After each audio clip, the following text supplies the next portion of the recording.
सत्य का व्रत लिया है तो सत्य की सीमा से स्वयं को बांधना ही होगा।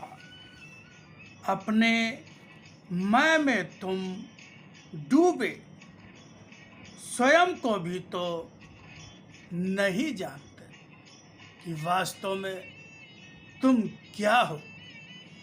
अपने रूप को भी क्या एक दृष्टि में देख पाते हो जो केवल तुम्हारा है।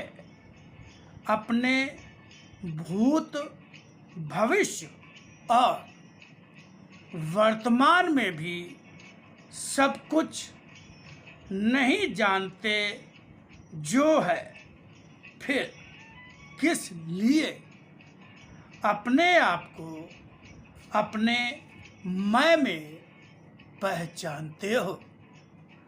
तुम्हारा मैं मात्र तुम्हारा भ्रम है जो जब तक जीवित रहते हो तुम्हें नचाया करता है। इसलिए स्वयं को इस मैं से मुक्त करो, तभी तुम्हें आत्मा की वास्तविकता समझ में आएगी और आत्मा का ज्ञान स्वतः प्राप्त हो जाएगा।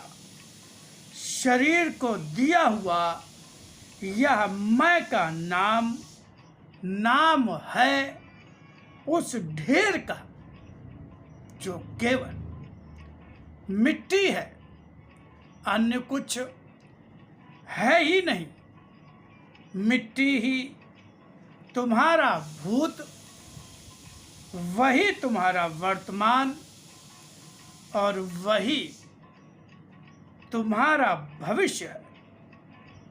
जो भूत में कभी मिटा था वह भी तत्काल में समाये मैं का रूप था जो मिट्टी बन चुका था।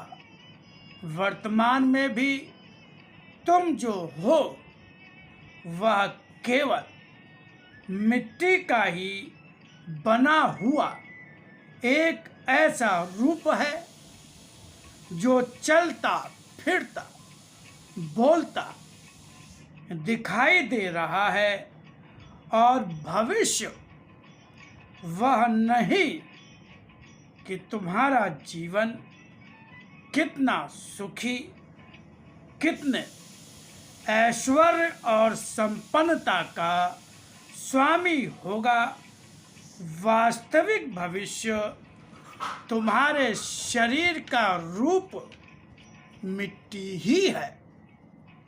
इस यथार्थ को जितना पहचानते रहोगे तुम्हारा अहंकार अपने आप कम होता रहेगा।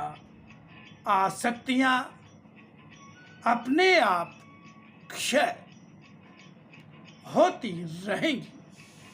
जो भी संसार में देखते हो उसमें भी क्या ऐसा है जो वही सत्य है जो छिपा हुआ अर्थात आवरण में छिपा है और अपने मूल रूप में कुछ और ही है।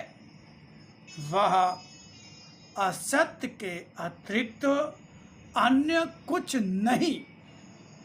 उस असत्य के आगे सिर झुका देने वाला संसार में केवल खोता है, पाता कुछ नहीं।